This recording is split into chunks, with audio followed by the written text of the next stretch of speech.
these like social media algorithms are AIs. They're not these advanced large language models. And large language models haven't been deployed to the point where they're controlling sort of like, right? Like, I mean, how much time does that everyone spend on social media a day? Right. I spend hours on social media a day. This is probably advice maybe I shouldn't be admitting on a podcast. Well, I mean, you'd be the median person, I think, at this stage. Right. You're spending a couple hours a day. You're like, you're talking directly to the audience here. Yeah, for sure. Yeah. I mean, so I'm on the toilet. I'm scrolling on Twitter, on Facebook. I'm going about my day. I'm on the bus, in an Uber. And there's an actual machine learning model. The algorithms today aren't just like kind of classical code. There's a whole host of like AI models that have kind of been trained, I think, often quite explicitly to how do we maintain user retention on our app, right? Like, in effect, like what kinds of content do we need to serve, what length, what, like all of these different parameters that the kind of the feed has the ability to kind of adjust and serve to you in order to like get you to stick around and like use it more. Yeah, whenever you're scrolling Facebook, right, it's you on one end. You're doing this hours a day. I mean, I guess Facebook is, I'm aging myself a little bit, but when you're scrolling TikTok, I mean, the AIs sure. on TikTok are even more, but like you're scrolling TikTok, it's you on one end, and on the other end, there's an AI, there's an advanced AI, not quite as advanced as an LLM because the latency deadlines are tighter and so on. So we're getting there, but there's an advanced AI trying to figure out what the next thing to show you that's going to keep you the most engaged, the most fired up, right? And this is, I had these conversations in public discourse about the role of social media and politics, about getting people all fired up, getting them radicalized over and over again. And I think this only gets worse as LLMs become the arbiters of truth for most people. And even just like leaving aside the LLMs, but even just social media, next generation of chips come out, let's say, they're 50% better.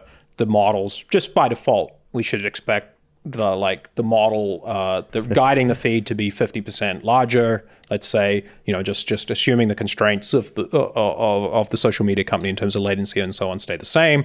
Like basically, all else being the same, we should expect these models to continue to just get better and better as chips get better and better. Let alone any kind of like advancement in, like the design of the algorithms or like what we're training on or anything like that, right? Yeah, and all of this stuff is advancing together. I mean, the chips are getting better, but like even more importantly, the algorithms, even Meta's ads ranking algorithms are getting better much faster than they used to be. I think like in terms of what kinds of ads are served to what kinds of people and these kinds of in terms of ads and feed, in terms of like finding the most engaging thing. I mean, to make this super concrete, I think I remember Meta stock dropped a bunch after Apple removed a lot of telemetry from iPhones to make it harder for Meta to do this sort of ad targeting.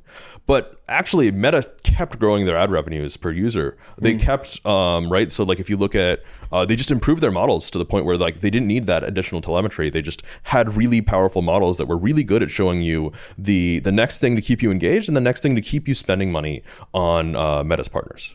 I think the scary thing is that as we scale up from these what we call deep and wide models, these recommender system models that we use for social media, to LLMs becoming a more important part of our daily lives. Like when you train an ad recommender model, it's a small model where you have a pretty good idea of what you want already. So you're like, okay, I'm going to train for engagement and for ads, for like, ad revenue, right? And that's a reasonable thing to train for. It's not aligned with our values as humans. We have better things to do with our lives than spend money on things that are advertised on social media apps. It's spend money on TikTok shops. But ads have been with us for a long period of time. Yeah. Like they do enable some sorts of things, and in general, I didn't expect to be making a defense of ads here, but like I can see an argument where it's like, well, yeah, but on the other hand, like if you're just connecting sellers of products, with people that would actually be interested in buying them, if only like it was brought to the attention of them, then like. Yeah, this like, okay, it's hyper-capitalism, but like at least people are getting shit that they want. You're selling to willing buyers at the fair market price. Yeah, right. Yeah, no, I mean, I don't think this is that bad, right? I think like I think there are concerns around like what sort of engagement you have to drive in order to do this, right? Like Sure. in terms of like what is the thing that shows up on my Facebook feed that like keeps me scrolling, that keeps me seeing ads, is oftentimes like it's just like the thing that makes me the angriest, right? I think specifically, So it's like angry, angry, angry. Oh, here's a nice prophylactic to help you feel like calm down again. Buy this. exactly, right? It may yeah. I mean, it's not quite so bad. They do serve you content that keeps you like, you have to be exactly the right level of angry, right? If you're too Sure. angry, you close the app, you're out, right? Right, So you okay. need to have this like video game like addictive. But I look, I'm saying all this, but like actually, I think this is the good case, right? I think the Facebook social media, like this is the thing we have today. This is the world we live in. The world we live in has problems, but it's not that bad. Right. But I think the LLM world is potentially much scarier. Sure. Because as we're training these engagement models, for like we sort of like understand how hypercapitalism works. We know how to deal with it, and there are like sort Or of maybe we like, I think, you know, if I think of it more like if we paused for a generation or two, you know, then I think we'd catch up all right. Like, you know, like, yeah. But I mean, I think there's a lot of problems being caused by social media for sure. Right. But I don't think they're I think they're not they're problems we existential. understand. Yeah. They're problems we understand and we sort of have an idea of how to solve. But part of the reason is because we understand the motivations, right? We understand that like, hey, this is engagement maximizing, this is revenue maximizing, and these are institutions that we've been with us for a long time. They've just been accelerated by AI. But when it comes to LLMs, the actual goals you're putting to them are very subtle, right? And this comes back to the reward hacking stuff we were talking about earlier, where like when I tell you, hey, please make my code work, right? It's learning all sorts of crazy behaviors in order to Galaxy Brain make my code work, right? It's not just saying, okay, I'm gonna fix this and then I'm going to like, you know, like there's a little bit of a genie, but like the simple genie is like, oh, I'm gonna make your code work and it's not gonna be very useful, or it's gonna cause your downfall in some way.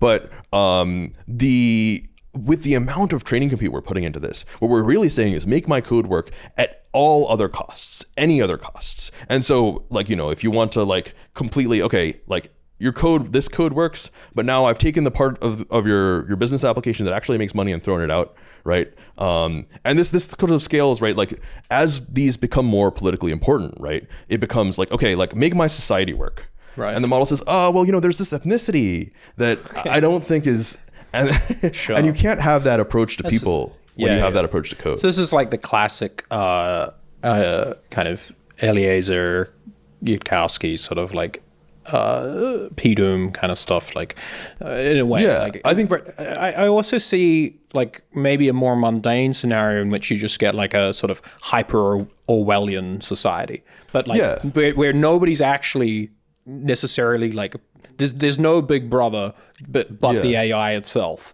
in a way, like you know, harmful information is kind of like automatically censored in a way. You can't like your ability to think is at least in part like outsourced. Like maybe we become sort of like cyborgs in a certain sense, to even more than we already are, and thus but like the world is so complex that you need an AI to like help you interface with it, because everybody else is using AI and like there's an enormous amount of information out there, and you need something to like help you kind of sift through like all of this kind of, let's say, text data and complexity in order to be able to interface with it.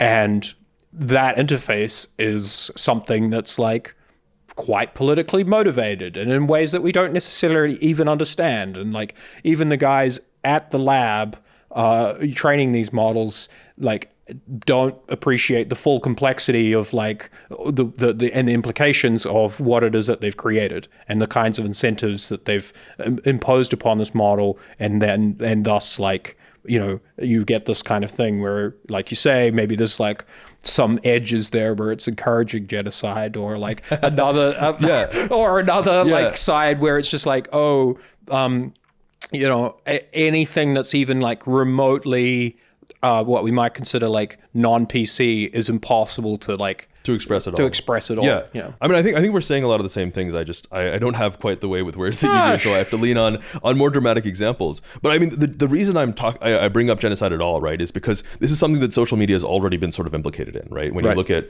like across Asia, there've been a number of pogroms and so on where different minorities, and these have been propagated through like WhatsApp groups, right? Right. Okay. Yeah. Yeah, and you might think about classically the social what's often considered the first like social media revolutions in the Middle East, North Africa, you know. Exactly. The Arab Spring and Right. And I think LLMs take this process that's already going on and it just makes it worse.